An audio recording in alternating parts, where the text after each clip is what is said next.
Mr. Smith, I got the impression from your remarks that you felt that the decision regarding the bonus payments to KBR had been preordained.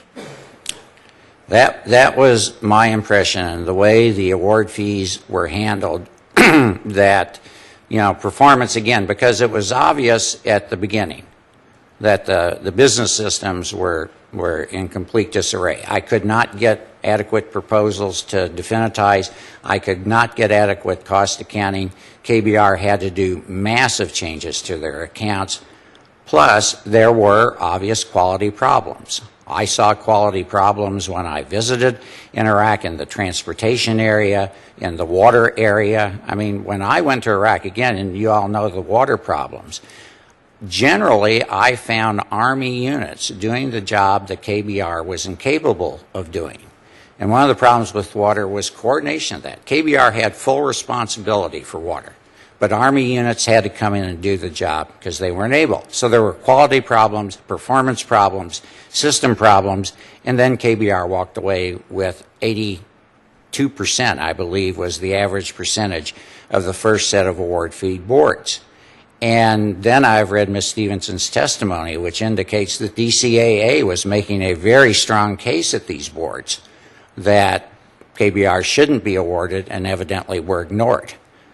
So yes, my impression is that there was a predetermined outcome that KBR had to receive in the 80% range no matter what happened. And I think they've continued that for the life of the contract.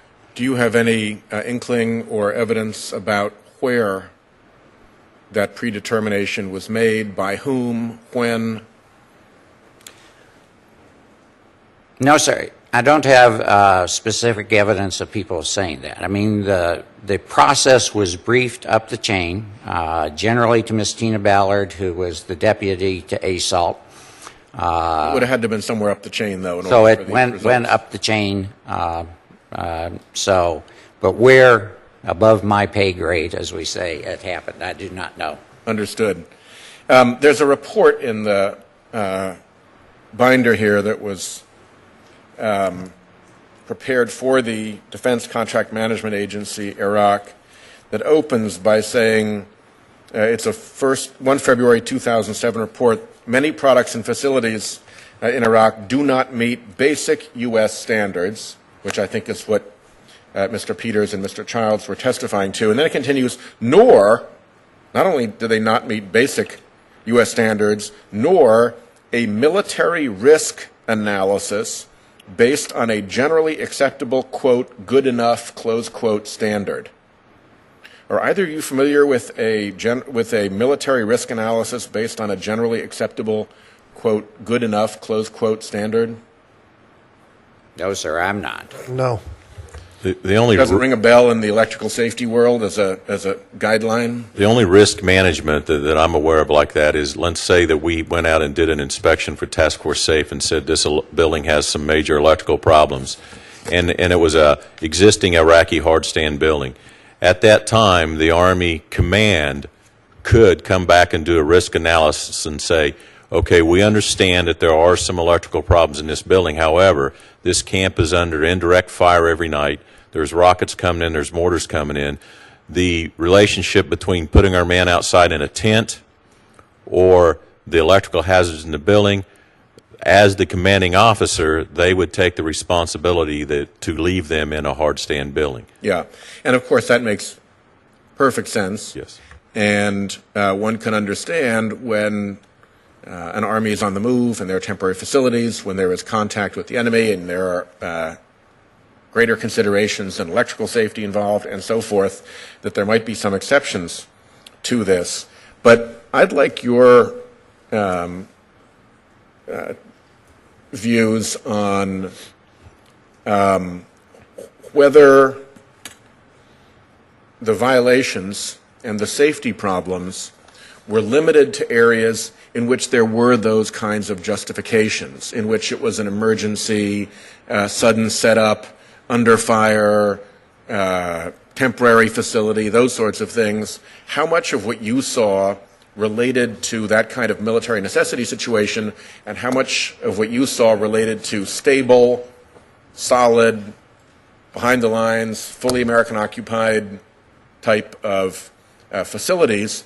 And then if you don't mind expanding on that just a little bit, within that, would there have been an enormous additional burden on KBR to have simply gotten it right rather than gotten it wrong? Was it 10 times as difficult to get it right as not to get it right in those facilities where there wasn't that kind of military necessity? Okay, I would estimate probably 95% of the time the building, we were not under any kind of a risk management. There was only a couple of times that I know that was under risk management.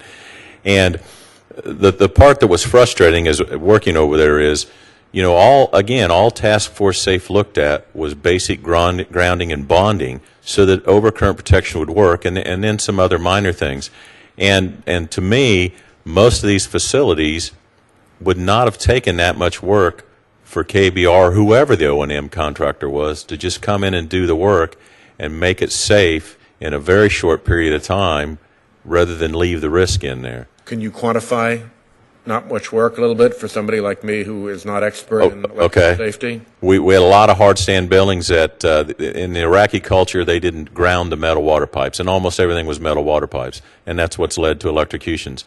All that needed to be done to meet the code was to install a properly sized bonding jumper from the electrical panel over to those water lines and make sure it's continuous on all those water lines, and be assured that the panel was bonded, and then the overcurrent protection would work if a pump shorted out to the water pipe. And that would take how long to do? The few buildings that I looked at, you could have done any of them in a day easy.